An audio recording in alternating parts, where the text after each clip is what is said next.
कृष्णाय वासुदेवाय हरे परमात्मने प्रणतक्लेशनाशाय गोविन्दाय नमो नमः। हरे कृष्णा कृष्णा कृष्णा हरे हरे, हरे राम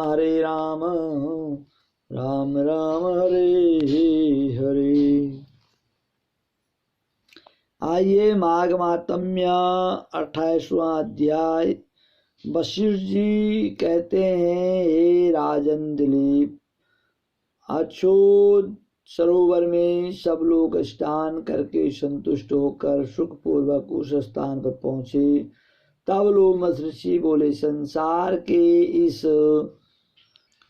सर्वश्रेष्ठ तीर्थराज को श्रद्धा पूर्वक सब लोग देखो।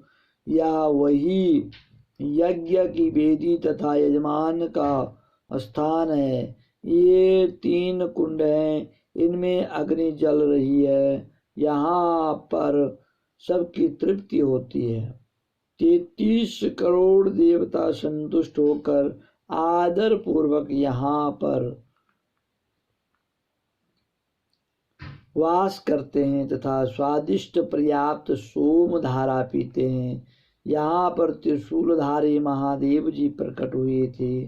देवताओं से सेवित या अक्षय बरगद का वृक्ष है, जो प्रयागराज इलाहाबाद में है। अक्षय बरगद, जिसकी जड़ पाताल तक गई है। महाप्रलय के समय जब समस्त भूमंडल जलमग्न रहता है, उस समय जनार्दन भगवान इसी बट वृक्ष पर योग की निद्रा लेते हैं।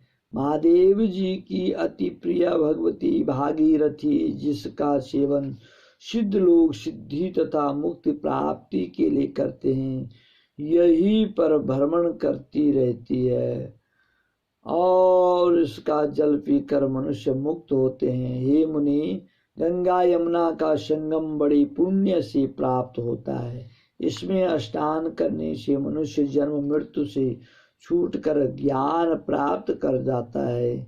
अन्य जीवधारी प्रयाग में स्नान करके बिना ज्ञान से मुक्त हो जाते हैं। ब्रह्मा जी ने यही पर महायज्ञ करके सृष्टि रचना के सामर्थ्य प्राप्त की थी। ब्रह्मा जी ने भी प्रयागराज में तप करके और सृष्टि की रचना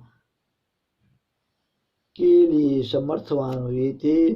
भगवान नारायण ने इसी त्रिवेणी में स्नान करके उसके पुण्य से समुद्र मंथन में लक्ष्मी को प्राप्त किया था।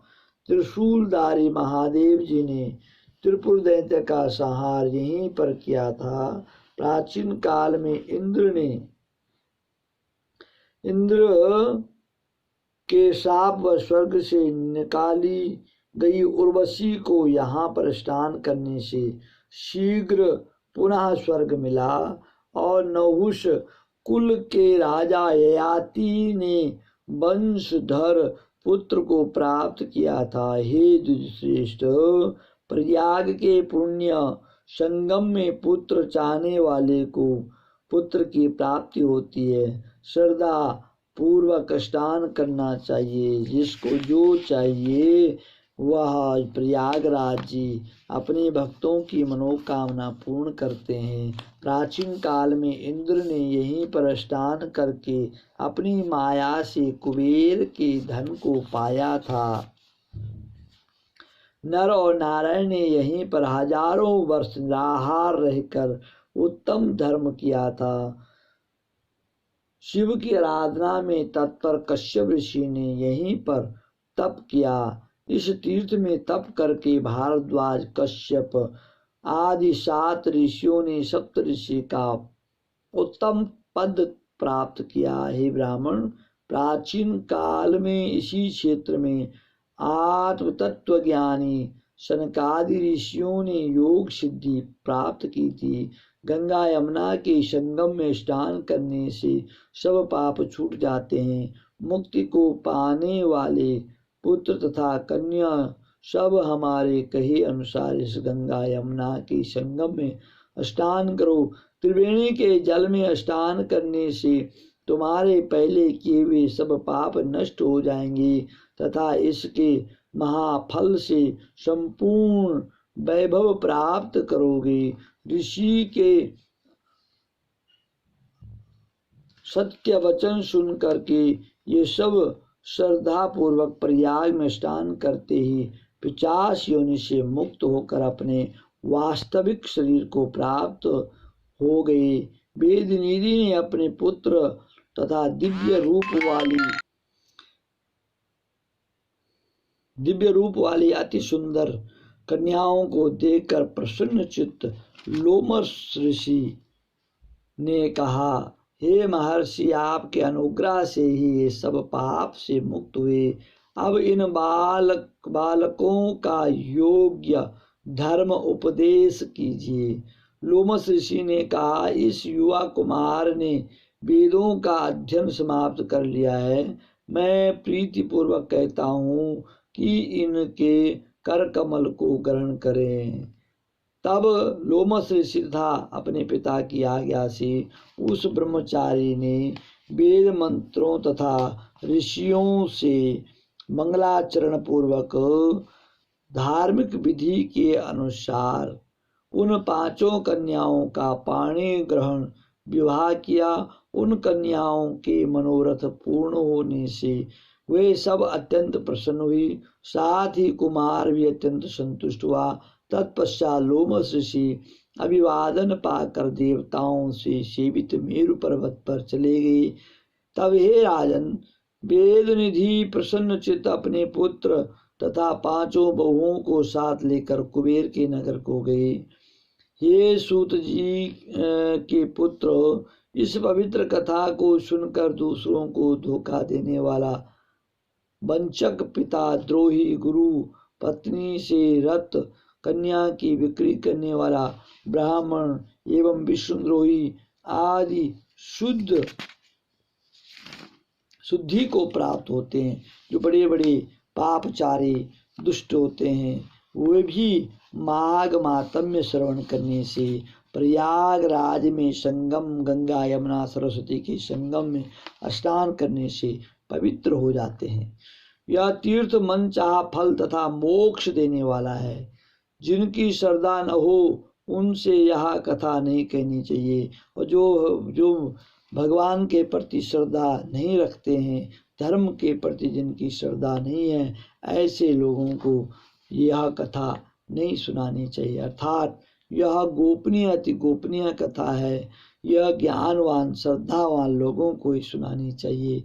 श्रद्धा पूर्वक जो कोई इस कथा को पढ़ता अथवा सुनता है वह विष्णु का संयुज्य प्राप्त करता है। जो श्रद्धा और भाव भक्ति से कथा को सुनता है वो भगवान विष्णु का सायुज्य प्राप्त कर लेता है। पूरे स्वप्न पाप को हरने वाले पुण्यदाता इस माघ मातम्य के कहने वाले का पूजन करना चाहिए। जो कोई इस दिव्य माघ मातम्य को सुनता है अथवा पढ़ता है उसके सब मनोरथ पूर्ण हो जाते हैं तथा सब पापों से छूटकर वह विष्णु लोक को प्राप्त होता है।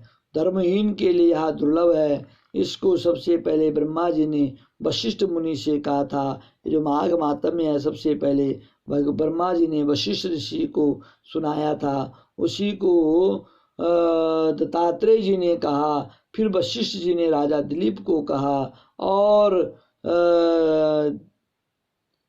मैंने कार्तवीर्य को सुनाया। जिस घर में इस मातम्य की पूजा होती है उस घर में भगवान नारायण सर्वदा पूजित रहते हैं। पुष्कर, प्रयाग, गंगा सागर और देवालय, कुरुक्षेत्र, काशी जी में इसका पाठ अवश्य करना चाहिए। ग्रहण के समय पुष्कर तीर्थ में इसका पाठ करने से दुगुना फल प्राप्त होता है। हे सूत जी के पुत्र, पुराण पढ़ने वाले तथा इस मातम्य को सुनाने वाले ब्राह्मण का पूजन करें। गाय, भूमि, वस्त्र, द्रव्य, दक्षिणा, आभूषण इत्यादि बहुमूल्य पदार्थ दान करने चाहिए और कथा पढ़ने वाले को ये सब दान दे करके संतुष्ट कराना चाहिए। इससे उसको किसी प्रकार की पीड़ा नहीं सताती तथा अंत में विष्णु लोक की प्राप्ति होती है। जो श्रद्धा और भाव भक्ति से माघ मातम्य सुनाता है, प्रभु की कृपा उस पर निरंतर बनी रहती है। माघ मातम्य बड़ा दुर्लभ मातम्य है, अवश्य सुनना चाहिए और प्रयागराज में अवश्य ही स्नान करना चाहिए। नहीं तो गंगा जल डाल करके घर में भी स्नान कर सकते हैं। जो निरंतर निरंतर भगवान का चिंतन करता रहता है, कलयुग केवल नाम आधारा, सुमिर सुमिर नर उतरो पारा। जो निरंतर भगवान का चिंतन करता रहता है, उसको कोई भी पाप ताप नहीं सताता। तो मेरे YouTube चैनल आचार्य चंद्रभूषण को आप सब्सक्राइब करें, लाइक करें, शेयर करें और इसी प्रकार से हम आपको आगे भी कथाएं सुनाते रहेंगे। माघ मातम्य समाप्त और पूर्णमासी को भगवान की पूजा करें, दान पुण्य करें। जो कुछ भी जिसको माघ मातम्य के दान दक्षिणा देने हो, पूर्णमासी को अवश्य दान करें। जय जय श्री राधे, राधे राधे, श्याम मिला दे।